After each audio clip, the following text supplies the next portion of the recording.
Hey, and welcome. Listen, has eating ever affected your relationship? Maybe or, your marriage or even your life, right? or even your life? So, this past week's episode, we talked about emotional eating. And today we're here with our guest to actually talk about it more. So, stay tuned. We'll be right back with Friday Night Live to discuss emotional eating. Let's get to it.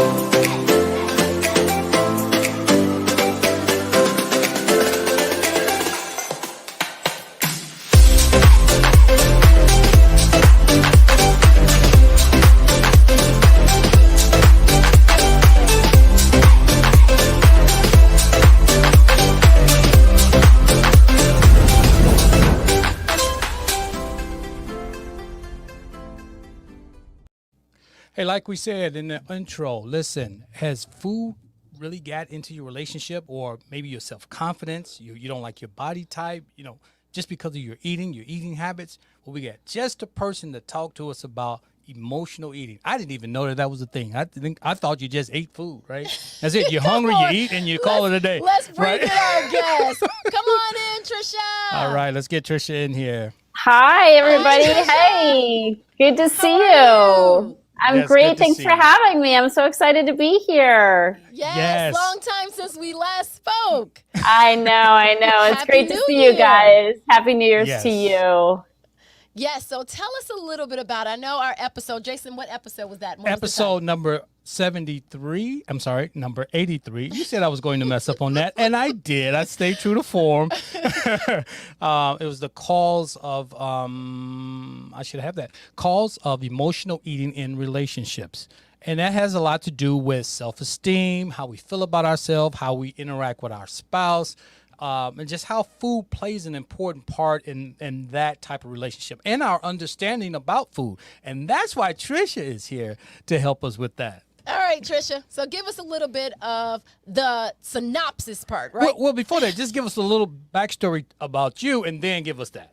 Okay, so basically, I was an emotional eater from the get-go. As far back as I can remember, it was a problem for me, and it wasn't a problem. I love food, so that wasn't a problem. The problem was I gained weight really easily, so I didn't like what happened when I lost control with food and when I gained weight. So, and it was a long time. So after a lot of diets, a lot of weight loss programs, that I realized it wasn't just a calories in, calorie out issue, but I was an emotional eater, which means I was stuffing uncomfortable emotions with food.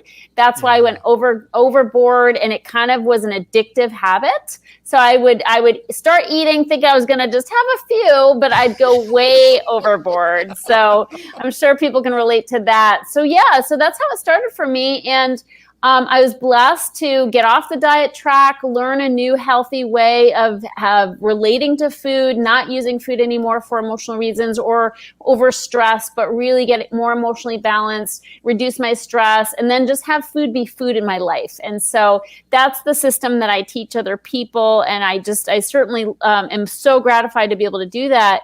But I love that we're talking about how our relationship with food affects our relationship with people around us, because there's no question it does. Right. And I know this is, a brief section, and we went into it in depth on Wednesday, but tell us when you said there's so many issues in the world, and what exactly do we mean when we say emotional eating? Like, people, let's relate to it so they know. Sometimes we may think it's someone else and not us. So let's be a little bit clear when we talk about, just to give them a little bit about emotional eating. Yeah, I for the longest time thought I just like food. Like, there's nothing emotional about it. I just like food. Right? Who doesn't like food, especially when it tastes good? Yeah. So, and I do still like food, but what I didn't realize is that my relationship with food wasn't so healthy. When I would go overboard, when I would obsess about it constantly and obsess about my weight constantly, how do I look, and so that obsession really took over my life. And so much of the time, all I wanted to do was eat. So when I was with people in my life, like anybody who was meaningful to me, sometimes my head would just be in the refrigerator. Like, I'd be thinking, what am I going to eat next? Or when are they going to go to bed so I can eat, have my real time to eat, And so it was digging into my relationships. But emotional eating is essentially, checking out with food, like just using food to numb feelings, to bury feelings.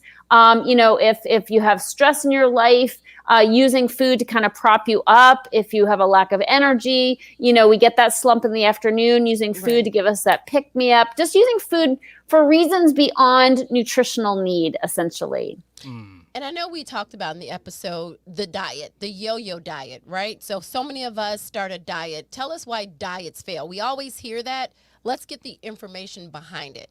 Yeah. Oh my gosh. There's so many studies that show that diets have dismal success rates. And if anybody kind of checks in with their own experience, the diet might have worked for a time.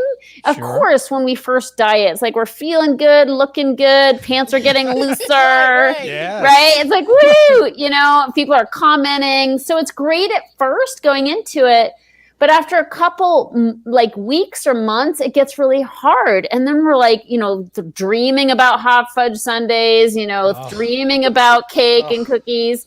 And then we're like, forget it. Like, I'm just going back to it. Like, I don't like this anymore. This is too hard, too impossible. And we give up. And so that creates the yo-yo diet syndrome where, like me, I was down 30, up 20, down 10. I was all over the map. And I had about 5 different sizes of pants in my closet because I never knew what size I was going to be. So that's a problem, that yo-yo syndrome. But my experience is the diet doesn't work because, I used food for emotional reasons. And when I took away my favorite foods, I didn't have the crutch that food, served me for. Okay. Exactly. So when I didn't have that crutch, again, for a time, the high of losing weight will sustain you, but you got to have something better than that over time. You have to have something sustainable, a sustainable way to eat less, and that means you're going to have new coping tools. If food's not going to be your coping tool, not going to be your go-to when you're bored, when you're angry, when you're hurt, when you're jilted, when somebody dies, then you've got to have something more stable, something, emotionally supportive, and diets don't give you that. And emotions can be any type, right? Right. Totally. I mean, emotional eating becomes such a habit that we eat, we're mad, sad, glad, happy, elated, whatever. It's just like our go-to. We're just always munching out, and it just becomes this habit. And so, to think that we're just going to stop that on a dime, is a little foolhardy. Like we've got to have, we got to go deeper and build up some new support structures so we can handle it. Not to mention handle being in a thinner body. We all want to lose those 5 pounds, 10 pounds, whatever, but people don't realize that you have to be able to handle the emotions that you'll have access to when you're not covering them with food or fat. So you're going to have more feelings. You're going to have more feelings, stronger feelings. When anything happens, you're going to feel it more because you're not numbed out with food. Right. So you better be prepared for that. So you have to actually deal with other situations because now you're not using food to mask it. Right. Absolutely. Yeah, absolutely. So I know, again, we talked about it deeper in this past Wednesday's episode. So tell us about your book and something that people can probably look for, right? We talked about the awareness, making people aware, because so many times we fight with diets or we fight with our self-esteem, or we don't like me, for instance, gaining these 20 pounds during COVID. Oh, baby, I still love you. Not really loving, Don't worry about it. I still love you. So, just making us aware that it's not the food, it's the emotions behind it that contribute to our up and down and in and out. Yeah, no question about it. And it's very unconscious. Like, we don't think, I'm going to stuff my emotions now. It's just like, we're just thinking, I have this craving, chocolate or chips, and so we don't realize it is connected with our emotions. And that has a lot to do with the fact that we're not accustomed to taking a look at our emotions, evaluating how we're really feeling, slowing down enough to know what our emotional self is saying or thinking, and so that takes a little bit of practice. It's a muscle that we need to build, just like we go to the gym and build our muscles. We need to build the muscle of becoming more emotionally intelligent, more in touch with what our emotions are. Or if somebody hurts our feelings, that, the fact that we feel hurt, we can't just shrug that off. It's time to pay attention to that and use some healthy tools for offloading those emotions instead of stuffing them with food.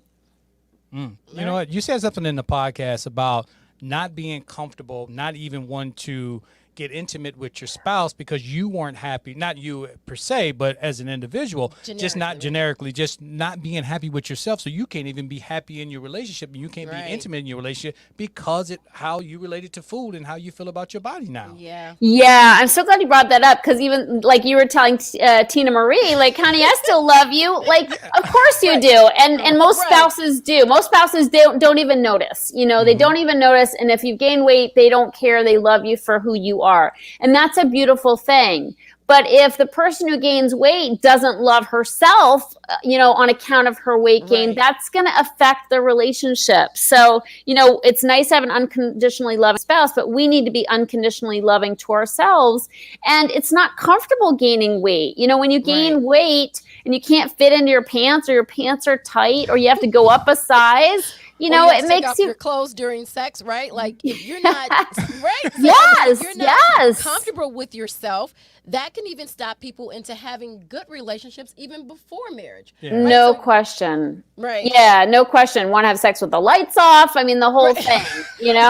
Right. So that's why, again, the love of the spouse is important, the love of the partner, but it's really comes down to, how do we feel in our bodies? Are we happy with our food choices? Are we happy with our size? And we can either just accept ourselves unconditionally, or take a look at the emotional eating aspect of, our weight gain and make changes there. And that way we're going to be more emotionally balanced, and it will definitely translate into healthier eating and a healthier weight.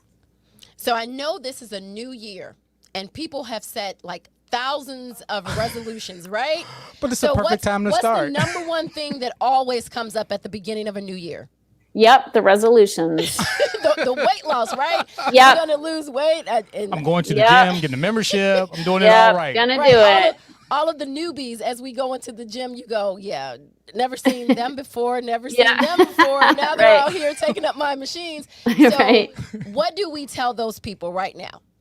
Yeah, well, to me, it's like, get off the diet track. Like, don't think diets, because diets, if you go on a diet, you have to come off the diet, Right, absolutely. And, and you lose steam. And it's so much better to do a reframe and think of this as a way of treating our bodies with respect. What way can I really love on my body? And, I go to an exercise class. I can't do real hard workout like you guys are doing that. I'm much too wimpy for that. But I do go to an exercise class, like a bar class, and it feels so loving and self-caring. And I don't do it to take the weight off. I do it to just nurture my body, stretch my body, strengthen my core. So if we can reframe and think about, how can I be loving and self-caring to my body? Our bodies need to be, we need to put lotion on our bodies. We need to stretch our bodies. What ways can I gently, love on my body and give it the strength training it needs, but without beating ourselves up, And I think that's really important, because, we can do that for a time, but we're going to fall back in exhaustion. So I think it's really important to know that, slow and steady wins the race. We don't have to, I didn't make any New Year's resolutions. I want to be as loving as I can day by day. A lot of people wanting to get back on track. I understand after the holidays and all the cake and cookies and eggnog that goes along with that, and that's not a bad thing to start the new year on a healthier track. Right. But just know that willpower is short-lived. We generally don't have much of it, and so we have to have a better plan than just, kicking our butts and getting into the gym. We have to have a plan for getting support, and definitely, of course, I'm going to say this, we have to address the emotional eating, because that's the part that doesn't get addressed. We go on the diet, we fall back in exhaustion, we go back to eating, and we do that over and over and over again. Whereas if you don't go on a diet and you instead start looking at how to create structure in your life that helps you be more emotionally balanced, reduce stress, and be more self-caring, boy, oh boy, that's a winning formula for ongoing. It's not just the beginning of the new year. So Trisha, did you? Go ahead. I want to talk more about the book. I have your Right, I your was going book to here. tell us about Yeah. the book. Yeah, All I have right. your book up here. All right, tell us a Yeah. little bit about the book here. Oh, I like that with the beautiful. So the book is Heal Your Hunger: 7 Simple Steps to End Emotional Eating Now, and it really outlines my own personal story and journey of healing, and also the step-by-step process I recommend to anybody who reads the book, and also my clients. I teach it to them in an in-depth way. But this book will get your head right. Like, this will get you off the diet track. This will get you thinking, asking the right questions on what's really going on. And I don't give you guesswork. Like, I tell you what the 24 traits are of the anatomy of the emotional eater, which are the traits that we fall into, our personality traits. It's not about the food. There are ways that we live, overextending ourselves, overdoing, having racing minds, people pleasing. These are customary traits of emotional eaters that have to be addressed in order to have long-term success with weight loss. So picking up the book, it's on Audible as well. That's going to help on your weight loss journey for sure, because it's going to get you thinking in the right direction of how can I not need food on an emotional level. And that's what's going to make the changes, stick. And I think that's the most important part. We must kind of realize that we're using food as emotional devices. As a crutch. As a Yes. crutch. We don't really realize that. Because you know what? I cannot be hungry. Something can happen, and I go grab some chips. Exactly. You're just bored. Right, I know my son exactly. said that the other day. You're just bored and you nothing to do. So you go, okay, well, I'll go find something Right. to eat, like something to fill my time. Yeah. Yep. I mean, we all Yep. do that. You're Right. sitting Yep. around with it. So, I mean, it's a crutch in so many different ways that, as you said, we're not conscious of it or aware of Yeah. it, or we're not thinking in those terms, but it happens so often.